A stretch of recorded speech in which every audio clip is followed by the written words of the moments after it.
Witajcie, z tej strony Ponguj, a dzisiaj mam dla was taką głębszą analizę trailera FNAF SL. Połączenie tego, co obecnie powiedziałem, z jakimiś teoriami, które udało mi się poczytać i ogólnie chronologią wydarzeń w samym FNAFie. Spróbujemy jakoś połączyć to wszystko. Zapraszam do oglądania. Pierwsze, co mam do powiedzenia, jest, powiedziałbym, mało ważne, ale dosyć ciekawe. Widziałem w komentarzach, że niektórzy ludzie byli niezadowoleni, że tym razem nie ma wiatraka. No i z jednej strony nie wiadomo, może Scott doda go później albo znajduje się w jakimś miejscu, którego jeszcze nie widzieliśmy, ale z drugiej strony nie. Wiatrak został już pokazany. Ale ten nasz stary wiatrak zdobył power-upa, wyewoluował w coś znacznie większego. Spójrzcie na scenę w windzie, tylko że spowolnimy ją i przyjrzyjcie się cieniom. Tak, wiatrak wciąż tutaj jest, ale nie jest to już malutki wiatrak na biurku czy szafce, jak to było wcześniej. Nie, tym razem to wielki wiatrak w windzie, tuż nad nami. Masakra. Mały wiatrak to już zdecydowanie za mało. Następne, co chcielibyśmy sobie powiedzieć, to co kiedy ta gra może się dziać. Na poprzednim odcinku mówiłem, że taka dziwna lokacja pod ziemią nie ma sensu, o ile nie mówimy tutaj o jakimś postapokaliptycznym świecie, ale ogólnie nie chodziło mi tutaj o jakąś opcję, że FNAF SL dzieje się w przyszłości. Bardziej o to, że w tej grze przeszłość wygląda inaczej. Ale też jest to też swego typu żart. Ciężko, żeby FNAF SL dział się w przyszłości, gdzieś po zamknięciu domu strachu itp. Mówimy w końcu o siostrzanej lokacji. Jaki sens byłby w tym, że jest to siostrzana lokacja, jeżeli mówimy o latach 2020, gdzie już Freddy's jest zamknięte od ponad 30 lat? Gdzie tutaj byłaby siostrzana lokacja? Teoretycznie moglibyśmy znaleźć się w jakimś opuszczonym miejscu, lokacji, która była siostrzana do Freddy's, ale została zamknięta. Ale problem polega na tym, że animatroniki za dobrze tutaj wyglądają, żeby tu była prawda, żeby tu było zamknięte i od ponad 30 lat nieruszane. Nie, jak dla mnie fakt, że jest to siostrzana lokacja i fakt, że znajduje się tutaj Phantom Foxy, sugerują, że dzieje się to przed 1987 rokiem. Ja osobiście obstawiałbym tutaj 83, coś koło tego. Jak Phantom Foxy świadczy, że dzieje się to przed 87 rokiem, tekst na FNAF World wyraźnie sugeruje, że Phantom Foxy to Mangle przed zniszczeniem. Tak więc jeżeli tutaj jest Phantom Foxy, to musi się dziać przed FNAF 2. Nawet jeśli Phantom Foxy wygląda inaczej we FNAF SL i FNAF Worldzie, to da się wyjaśnić i na tym skupi się osobny odcinek. Też trochę powiem niżej. Ja osobiście uważam, że jest to lokacja gdzieś właśnie w okolicy 83 roku, gdzieś koło FNAF 4, które trochę wcześniej albo trochę później. W takim wypadku, o ile Scott nie tworzy nowego zestawu ofiar, ci tutaj byliby prawdopodobnie pierwszym zestawem, pierwszą piątką, opcjonalnie dwoma pierwszymi zestawami ofiar, jeżeli dzieje się to po FNAF 4. Jeśli chodzi o Phantom Foxy, możliwe, że w tym miejscu są dwie takie. Fakt, że ta postać z trailera nie przypomina ani Mangle, ani Phantom Foxy z FNAF Worlda, może sugerować, że istnieją dwie takie. Cóż, historia się powtarza, prawda? Powiedziałbym, że w mojej chronologii wydarzeń można by to umieścić w dwóch miejscach. Pierwsza opcja polegała na tym, że po incydencie Go Go Go, kiedy Purpurowy wrobił Foxy'ego w zabójstwo, powstał animatronik Phantom Foxy jako zastępstwo za Foxy'ego i siostrzana lokacja stworzyła jego własną wersję w stylu rozkładania się na kawałki, no i oczywiście w stylu cyrkowym.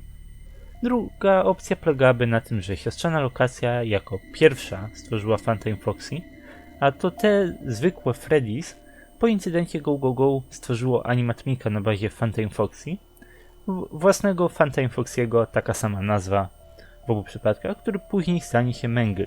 Ta druga opcja zdaje się, jak dla mnie, być bardziej prawdopodobna.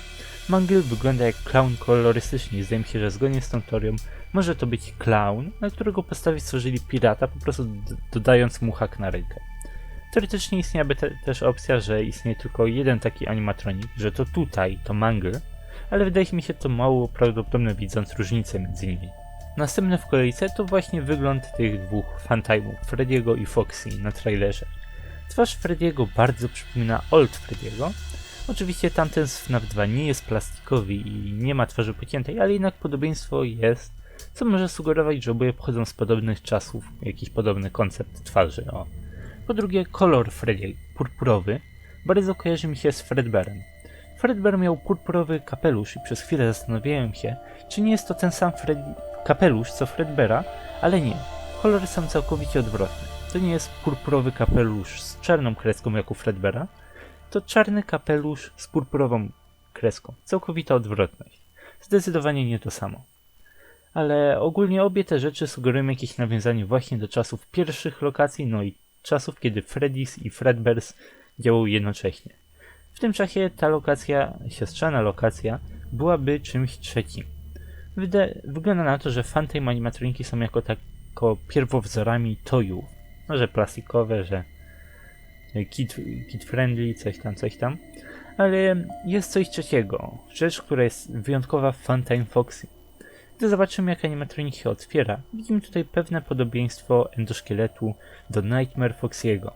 Ciekawe, czy ma to jakieś znaczenie, czy po prostu Scott uznał, że endoszkielet koszmara będzie tutaj pasował. Więc jeszcze zostaje nam pytanie o którym było już trochę wcześniej, jak traktować fakt, że zjeżdżamy windą głęboko pod ziemię. Co się tutaj dzieje? Czy ludzie kryją się pod ziemią przed jakimiś bombami, czy co? Raczej powiedziałbym, ja osobiście, taka teoria pusty strzału w niebo, że znajdujemy się w jakimś magazynie. Choć to też nie jest jakoś zbyt dobre. Tak czy tak winda i głęboko pod ziemią dziwnie pasuje do jakiegoś magazynu. Raczej nie powinno być to aż tak głęboko, jak tam sugeruje ten trailer. Brzmi, jakby to animatroniki zostały uznane za niebezpieczne i zamknięte przez rząd czy coś takiego, albo trzymane przez kogoś nielegalnie, że aż musi to ukrywać i też musi głęboko się schować. Naprawdę nie wiem, jak to wyjaśnić.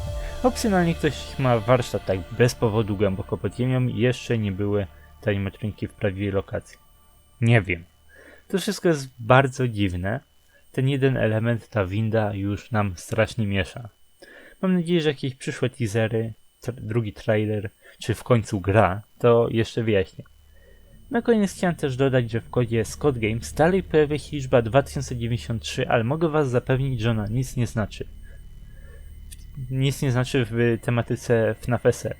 Jest tak od jakiegoś roku i ma ona związek z liczbą 0871, która też się tam kiedyś pojawiła. Obie razem sugerują rok 1982 i ma to jakiś związek z FNAF 4, a nie z FNAF SL. Robiłem o tym kiedyś odcinek, ale to już było dawno. Tymczasem w tym odcinku to wszystko. Dziękuję wam serdecznie za oglądanie. Zapraszam do komentowania waszych teorii, bo możecie w trailerze i innych informacjach na temat FNAF SL znaleźć coś jeszcze ciekawego, czego ja nie zauważyłem, czego nikt inny jeszcze nie zauważył. Dziękuję za oglądanie, do zobaczenia, cześć.